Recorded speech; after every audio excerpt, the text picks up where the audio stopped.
Stanley Kubrick's Full Metal Jacket is one of the most intense war films ever made. Released in 1987, it shocked audiences with its brutal realism and unforgettable performances. But behind the camera, the making of this movie was just as strange and fascinating as what we saw on screen. From bizarre casting choices to extreme production decisions, Kubrick pushed boundaries in ways only he could. Today, we're diving into weird facts about Full Metal Jacket that will make you see this classic in a whole new light.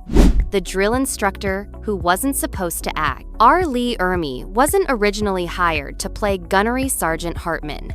He came on as a technical advisor, helping the actors learn authentic Marine behavior. But Ermey's real-life experience as a Marine drill instructor was so intense that Kubrick eventually gave him the role. Ermey improvised many of his savage insults on set, delivering them with terrifying authenticity. The cast often endured his tirades without breaks, and Kubrick kept cameras rolling to capture genuine fear and discomfort. Ermey became so iconic in the role that it overshadowed his later career, turning him into the archetype of the cinematic drill instructor. What's weird is that his lines weren't scripted in detail. They were molded from his real personality.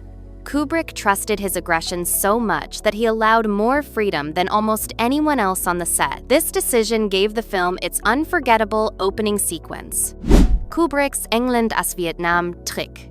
Unlike other Vietnam War films, Full Metal Jacket wasn't shot in Southeast Asia. Kubrick was famously reclusive and refused to fly, so he filmed the entire movie in England. The Vietnamese city scenes were shot in London's Docklands area, where abandoned factories stood. To replicate a war-torn landscape, the crew planted hundreds of palm trees imported from Spain and laid down thousands of plastic plants. The ruins of a gasworks plant became Hue City, heavily dressed with rubble and burnt-out vehicles.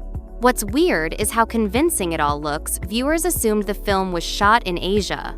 Kubrick's obsessive attention to detail, from authentic signs in Vietnamese to painted backgrounds, fooled audiences worldwide. Critics were stunned when they learned the Vietnam in the movie was just East London. It's a testament to Kubrick's ability to transform an industrial wasteland into a war zone without ever leaving home. Matthew Modine's journal became legendary. Matthew Modine, who played Private Joker, kept an extensive diary during filming. Kubrick worked slowly, and production stretched out for months, giving Modine time to document behind-the-scenes chaos. His journal includes bizarre details about Kubrick's unpredictable demands, arguments with cast members, and even personal reflections on war and violence. Later published as Full Metal Jacket Diary, Modine's writings revealed just how obsessive Kubrick could be. For instance, the director once spent days debating the smallest detail in a scene, like the color of a helmet strap. What's weird is how the diary became a cult piece of film history, offering fans a rare window into Kubrick's working style. Few actors dared to record such raw observations while working with him. Modine's willingness to share it later showed how the stress and creativity of Kubrick's methods shaped not only the film, but also the actors' lives. A sniper scene that terrified everyone. The climactic sniper sequence in Full Metal Jacket is among the film's most haunting. Filming it, however, was equally disturbing. Actress Ngo Thanh Loan, who played the young Vietnamese sniper, had never acted before. Kubrick chose her specifically because her inexperience gave her an unsettling authenticity. The cast was unsettled by the fact that they were shooting a woman and especially a teenager in the script. The scene took days to film, with long hours of intense staging and repeated takes, as Kubrick demanded precision.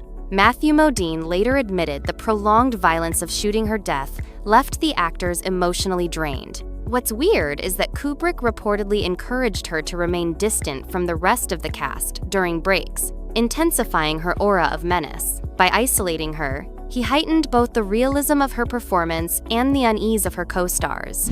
Kubrick fired the first Joker. Before Matthew Modine landed the role of Private Joker, another actor had already been cast and even rehearsed, Anthony Michael Hall, best known for The Breakfast Club. Kubrick wanted Hall badly, but negotiations dragged out for months. Eventually, the deal collapsed when Hall reportedly demanded a higher salary. Kubrick, notorious for his stubbornness, refused. Instead, he quickly turned to Modine, who had impressed him in Vision Quest. What's weird is that Hall later claimed he walked away voluntarily, while others suggested Kubrick dismissed him for being difficult. Either way, it drastically changed the film. Modine brought a sharper edge of cynicism to Joker, perfectly balancing humor and horror.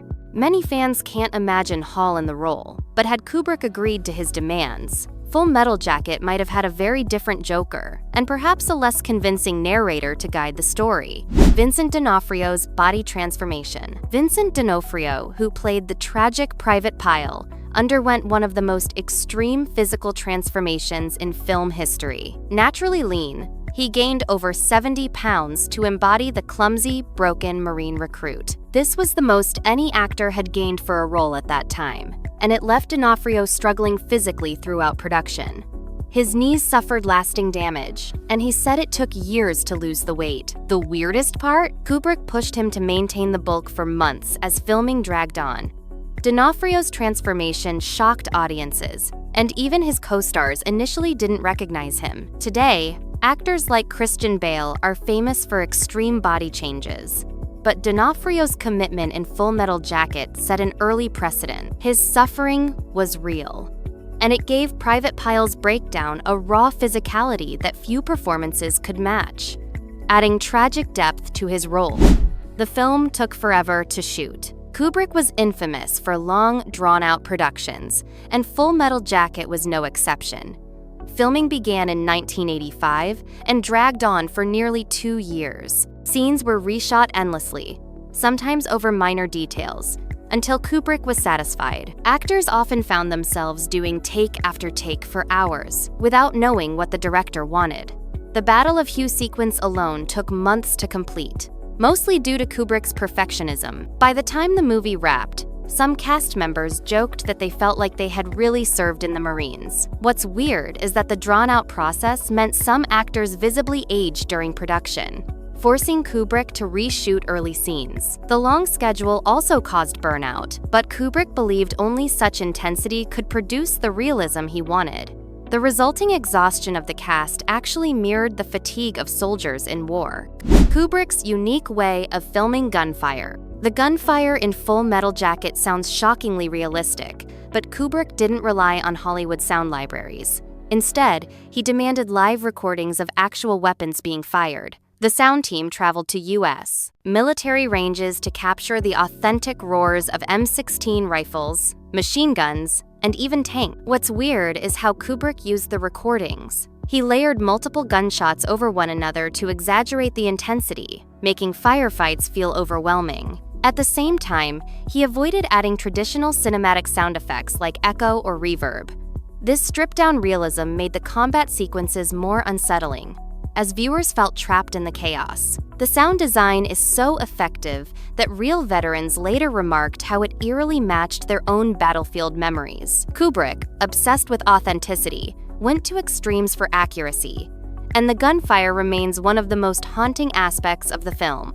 No traditional music score. Unlike most war films, Full Metal Jacket doesn't rely on an orchestral score to drive emotion.